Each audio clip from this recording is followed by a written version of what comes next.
Hello and welcome to this video for Callum Cymru educators. My name is Lucy Saunders and I'm an art teacher. This is a guidance video for A-level art and design, and it is guidance for Unit 2 or Unit 3. So I will talk through the creative process, and these approaches can be applied to either unit. You can also dip in and out of them, however suits you. I'll talk about more about that in a moment. So, an overview of the A-level. To be doing A-level now, to be studying A2, you will have likely completed AS, which is worth 40% of your overall A-level, Unit 1. A-level, Unit 2, 36%. And A-level, Unit 3, worth 24%. So those are all 3 units, and this video, as I said, is guidance for support with either Unit 2 or 3, although it could be useful, I suppose, for Unit 1 as well, because the assessment objectives are similarly worded and projects can be put together in a similar way. So this is guidance that can help you with any kind of creative project. So this is a series of 4 videos. You may have watched the other 3 already, or perhaps you haven't. But the first video is about the extended written element, which is specific to Unit 2. Then the video 2 is artists' observational responses and combining the 2. And video 3 is photography and presentation ideas. So video 4 is the video we are on currently, and this is about development to your final piece.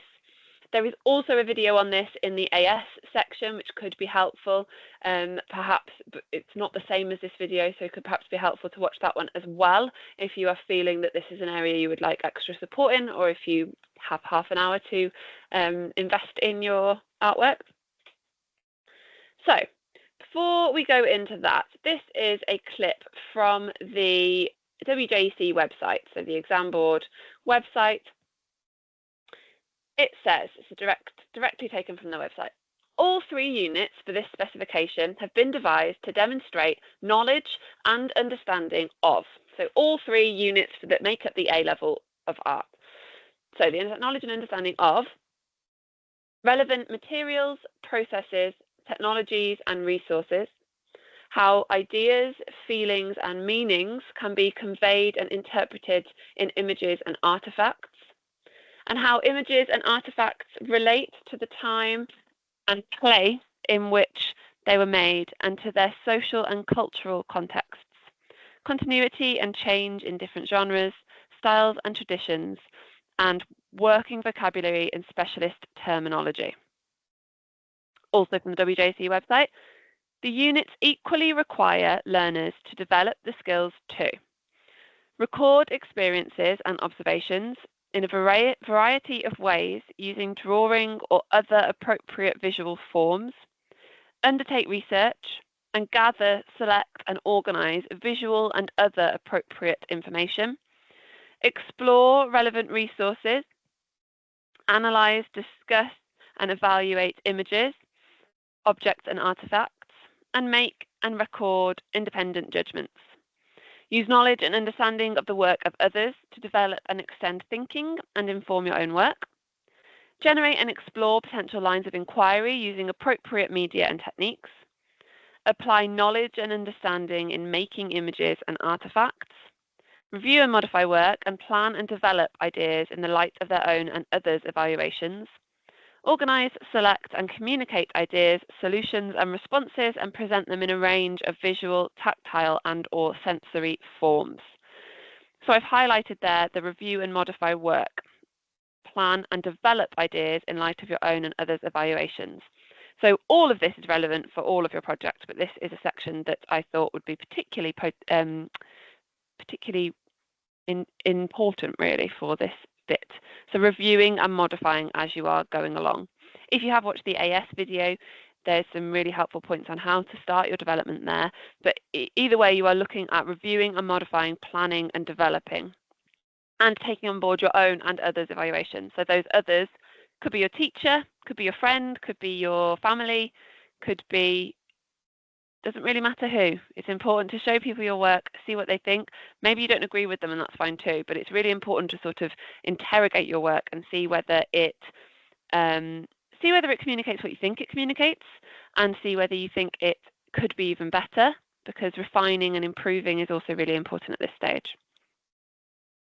Okay, I'm going to use the example of Guernica by Pablo Picasso. So this is one of the most famous pieces of artwork in the world from the 1930s that Pablo Picasso, who I'm sure you've heard of, painted. So this is an oil painting, and you can see from the people standing in front of it, the sort of scale of it. And if you haven't particularly studied Picasso, or perhaps don't know a lot about him and the style of work that he created, it could look, certain elements could look, because they aren't aiming for realistic, somebody might think that this hasn't been quite so carefully prepared. But actually, if you look really carefully at these details, and actually as I show you the further slides and give you more detail about Pablo Picasso creating this work, each section, the composition of this, if you sort of sit back a bit and blur your eyes, it's very balanced. The black and white and grey areas are actually quite evenly spread. So it creates a pleasing composition. Picasso's earlier works are incredibly realistic, and he was a very talented and able realistic painter and drawer. And he deliberately decided to use different techniques that allowed to communicate his ideas in a way that played with dimensions. So he worked with sort of flattening three-dimensional things into a slightly more two-dimensional, so deliberately trying to make faces look flatter or look like they're being seen from multiple angles at once. So if we were to make Pablo Picasso an A-level student, those are his aims. So here, the biggest thing that you're trying to do with your A-level work is fulfill the intention you set out at the beginning.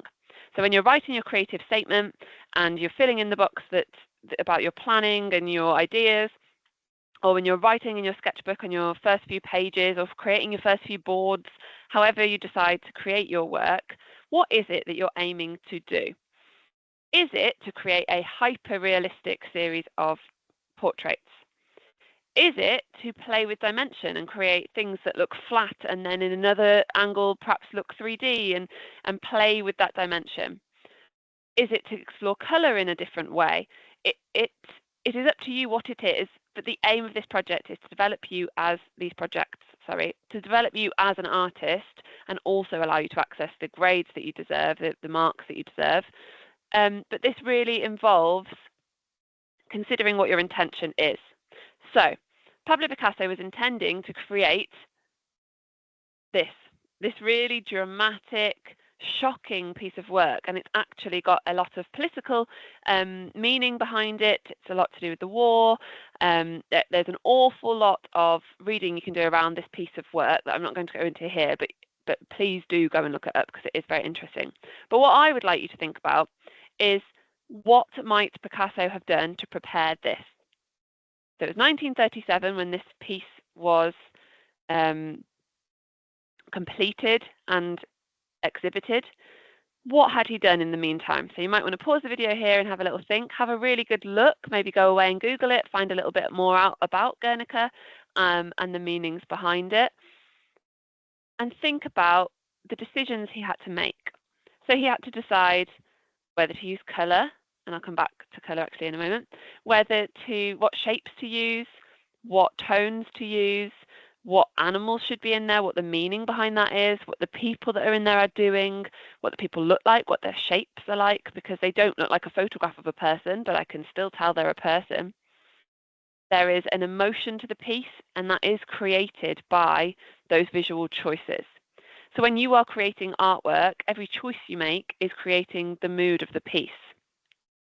So just even from a quick Google search, we can find a great deal of images of Guernica. Picasso is said to have made, these are all sketches. So this one here says that it is a lithograph. So that is a type of printing, a very quick sort of sketchy style of printing. As I said, the final Guernica is oil painting. This one is lithograph. This is a pencil drawing. And you can see, if you flip between the two, there are some changes. Some things that appear in the sketches have really quite dramatically changed when we get to Guernica as it is here. And actually, I've looked at this lots of times before, but the more I'm looking at it now, the more I'm seeing. There's so much depth to this piece. So we've got a lithograph and a drawing pencil on paper. There's a composition study here. So again, you can tell that it is the same piece of artwork, or I can, but there is so much that changes between that one and the next. So pretending Picasso is a A-level student, these are his development pieces. So he would be able to put these together with his notes and his artist references and his research and his photographs that he would have gone and taken, perhaps not in 1937, but there's a body on the floor. There is a horse in the image. So if he were an A-level student, he would have taken photographs of people. He would have got some people to pose in this tableau, and he probably did do that in actuality. He would have studied horses, because although this piece is not looking at hyper-realism, so it doesn't look like a photograph, there is still a level of accuracy and skill and knowing of these images that means they look as they do. So we've got this sketch as well. And here's another. And these are, I did a bit of a quick Google search to see how many different Guernica preparatory sketches I could find. And this is not even the beginning. There are so many. And again, if you spend some time looking carefully between, for example, this one, pick one place. So I'm going to pick, for example, the sort of cow-ish animal just to the side of the center, and then skip back to the original. It looks very different to me. But to get to this, he had to do all of these. So this is what the development stage of your work is. You are an A-level student now. You are a developed artist in your own right. This isn't just about demonstrating to your teacher and your examiner that you can jump through the hoops and play the steps of, showing that you've done this. This should be a genuine investment and exploration of how to fulfill your artistic intentions. So, do you want to make the cow look realistic, or do you want to flatten it slightly and make it look like a series of shapes, and a bit like the head is on one angle and the body's on another? Should the body be black, or should the body be grey? Should the head be greyed out, or the tail be white? All of these things can be inspired by your artist choices as well. Picasso will certainly have been looking at the artists working around him and artists that have gone before him, perhaps not on the internet like we would, but that would have been an influence without a doubt. Our influences now are probably stronger because we have more access to whatever's going on in the rest of the world. But thinking about those choices and deciding how you want your work to look is really imperative. So there's another nice image there that gives you a sense of scale for how big this painting is. That alone, practicing that level of scale will have been important. As a developing artist, going from working in a sketchbook, for example, as some of those sketches were, to then working on this scale, there's a step there to be prepared for just in terms of scaling up your drawings. So if you go from working in your sketchbooks and you know that you want your final piece to be huge, that is a step that you need to prepare for. So apparently, Picasso painted 6 finished versions of Guernica before this final version in 1937. And there is actually Guernica number 1 and Guernica number 2, and one is in colour and this is in black and white. So that shows you how artists throughout time do not tend to create one piece of work that stands alone. Often artists work in a series. Maybe they look at one subject matter and create 10 pieces that respond to it, or maybe they make that same piece of art 10 times with a few slight changes each time. So that is something that I want to really make it clear that this is an authentic approach to creating artwork, as well as something you can do to ensure that you get the marks you deserve and hit those assessment objectives. Perhaps at this point, this point, Picasso went, oh, do you know what? The cow is looking great, but I think that the hands or the feet of the people need development. So I'm going to go and draw feet, just feet, for a few months. or just hands. You know, looking at whatever you are looking at in your project and becoming the absolute expert in it is what this development stage is all about. So another artist that I'm going to use as a reference is Mark Powell. So in contrast to Picasso, this is an artist that's currently working. I've put a link to his website just here. He also has a great Instagram page if you have access to that. And he draws a lot of animals and faces and hands. So I'm looking at his work on hands in this section of the video. So 3 examples of his drawings in biro of hands. Now, these are from different, I think he works from photographs. These are from different photographs. They could be the same person's hands, I think. Obviously, the baby's hand that's in the middle one isn't in the other 2. And this is 3 different approaches to saying, I want to create a drawing of some hands. Okay, well, the first one is 2 hands holding. The second one is hands cupping a much younger baby hand. And the other is holding a dice. So depending on the meaning of your project, these are 3 potential ideas that he, again, pretending Mark Powell is an A-level student, he might have thought, okay, there's lots of different ways I could do this. The one in the middle has connotations of the contrast of age. The hands that are holding the baby's hands look quite old. There's a lot of wrinkles going on there. So maybe this is about generations of family. Maybe this is about the passing of time. The rolling a dice is often considered, it's kind of a phrase that's used to think about, you roll the dice, you take a chance, see what's going to happen in your life. So maybe that one is about that. The 2 hands holding could be about connection, could be about love. All of these could have loads of different meanings behind them. And actually all 3 could easily be part of the same concept. But the choices that have been made here to explore these in this way, there are no background colours or images. Even the sleeves and wrists are left there's no tone, they're just dropping to line. So again, referring to the formal elements, as I've done in previous videos, that you need to be talking about very specific art vocabulary. So if you were analysing these, you would need to be talking about tone and line. And as well as that, whilst doing this, he already is because he's a professional artist, but he is honing this skill of creating really intensely realistic biro drawings of hands. So maybe he wants to create a drawing that has other things in, but at the moment is practicing hands because he's sort of trying to become an absolute expert at how to draw really realistic hands. More examples that have shifted slightly. So you can see the backgrounds now are interesting documents or papers of things. So one is made up of lots of envelopes. So maybe at this point, he thought, oh, I need to change something. I mean, I'm again pretending that he is an A-level student. I'm sure this isn't quite how he works as a professional, but not sure about the background. I want to change something. How can I develop this further? Okay, I'm going to try working on different backgrounds. Have a development. So we've honed the biro drawings and now thinking about the backgrounds.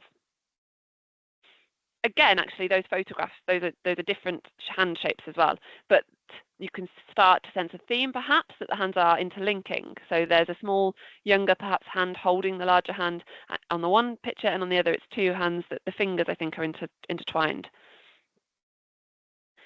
Again, sticking with the same background, but using a different image, and including the wrists this time. So absolutely clear that this is the same body of work, but changing something.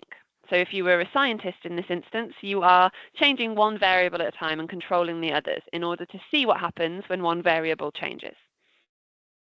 Again, hands clasping, interesting document as the background piece, really excellent portrait, biro skills.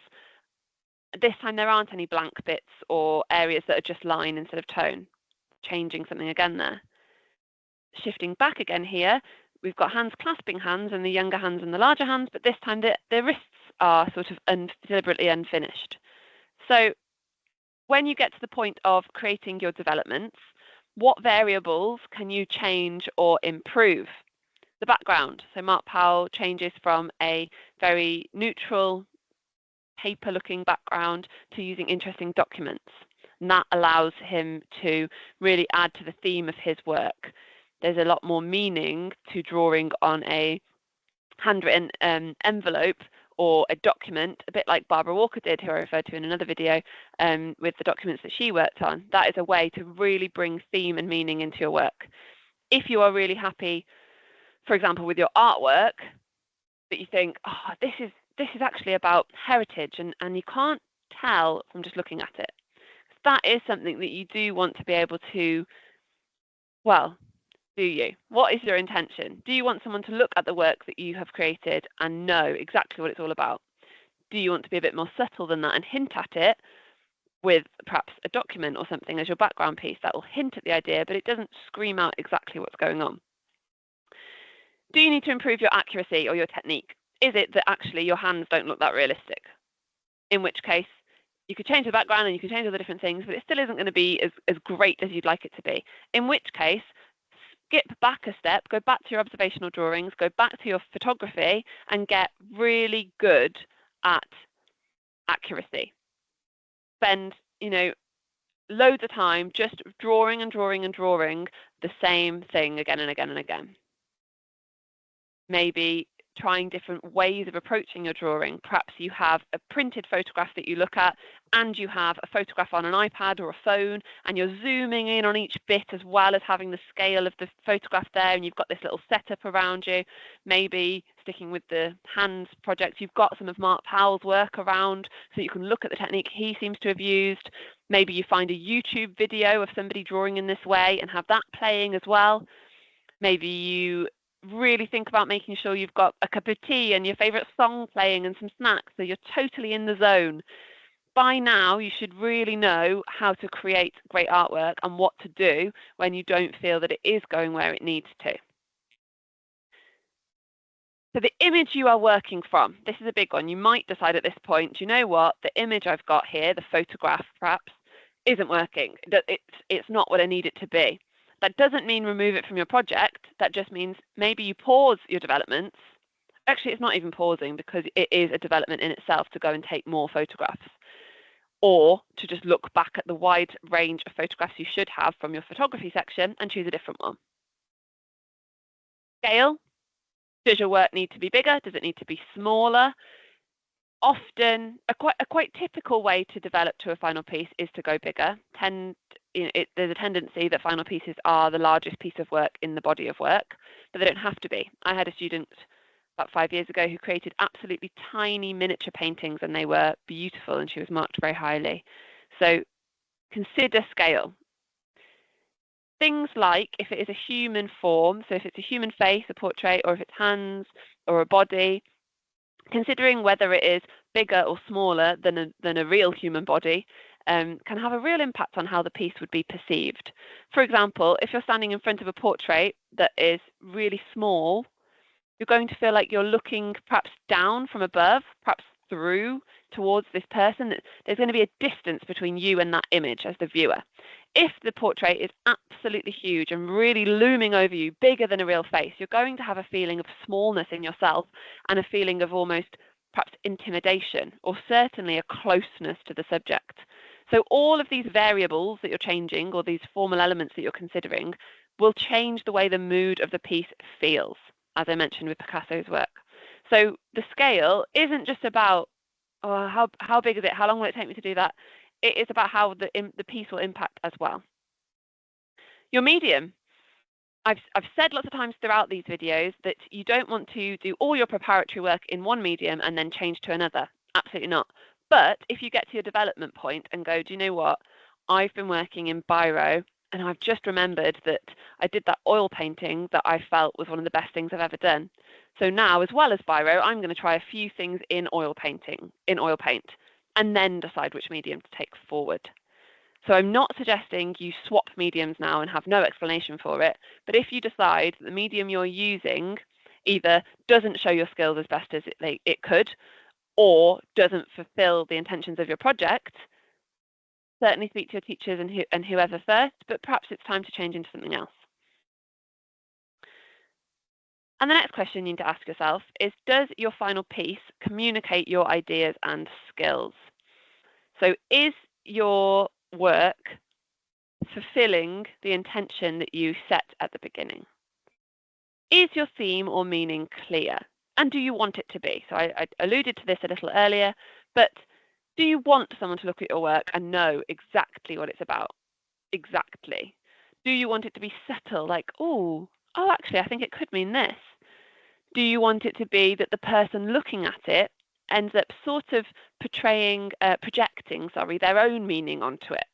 Some of my favourite pieces of art that I have seen, I think, unintentionally invented what their meaning is, because you stand in front of it and it makes you feel a certain way, or it reminds you of something from your own life, and it's probably unlikely that it's probably impossible that the artist that painted it or created it knows about that memory of mine, but it stirred a memory in the person looking at it. So maybe you want to leave it in a way that means it might stir an emotion, but it's not completely obvious.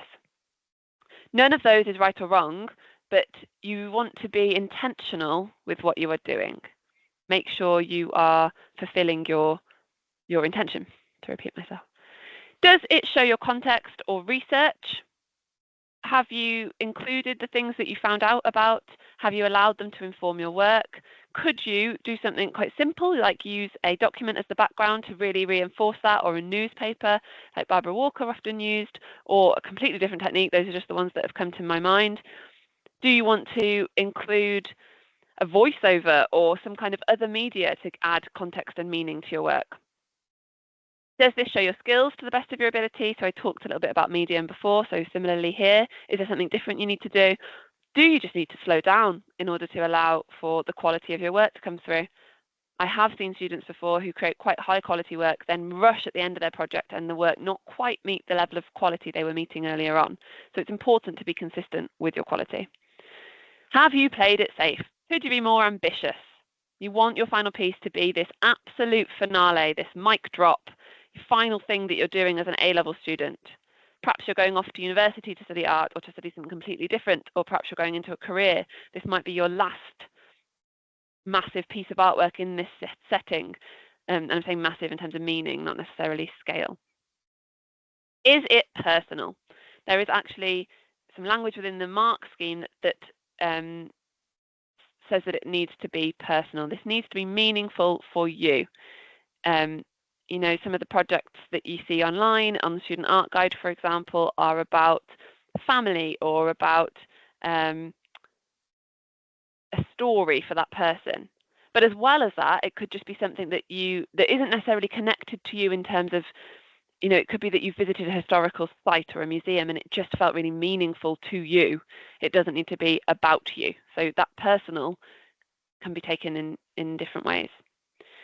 You need to make a really clear final piece plan. So perhaps something like this. This is one that I've actually used for GCSE, so yours might be a bit more sophisticated than this. Drawing out what it might be like, doing colour swatches, referencing your artists and explaining any links that might be unclear. A really detailed little bit of annotation there, maybe referencing the photographs you're going to work from.